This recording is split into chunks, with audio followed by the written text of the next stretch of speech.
Hi there. Today I'm going to show you how to do a printhead nozzle check, which is kind of like a test page on an Epson XP-5200. Now this is nice and simple and can be done from the printer itself using nothing but the control panel found on the front of the machine. So to get ourselves started, we need to be on the home screen of the printer, which looks like this. If you're not already here, just press the home button to be taken here. And then we're going to move ourselves along until we get to maintenance, which is represented with this symbol, and we press OK to go into there, and printhead nozzle check is the very first option. So we're going to press OK to go into that. Obviously you're going to need paper to print off a test page, so make sure you've got that in there. Press OK to start. Now if we give our printer a minute, eventually it'll spit out a page that looks like this. Now as you can see, this page is giving us a breakdown of the black, cyan, magenta and yellow ink that your printer uses. And instead of having them in solid blocks, we've got this pretty distinct gate pattern.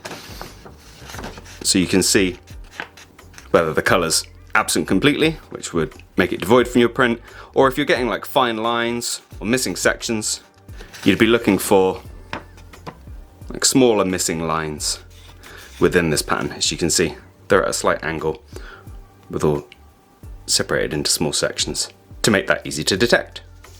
So back at the screen, you can see the printer's asking which of the two results we're getting, either the solid gate pattern, as we've thankfully got on our page, or a pattern with some little gaps in there, as you can see here.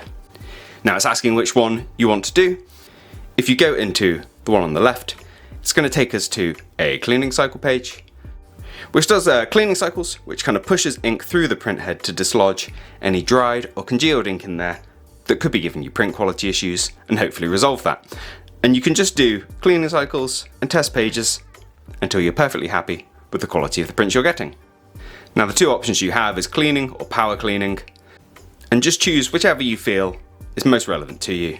Again, as showed on the screen, if you've got a few gaps, go for cleaning. If you go for power cleaning, that's the situation where you've got like a colour that's absent or almost completely absent. And I'd recommend avoiding doing that unless you really have to, because that will use up more ink from the installed ink cartridges. Thankfully, my print's looking okay. So we're just gonna go press OK on the circle and we're done. Now I hope you found this video useful. If you have, let me know with a like. If you've got anything else to add, drop it down in those comments. Otherwise, thank you for taking the time to watch this video, and I'll see you in the next one. Take care. Bye bye.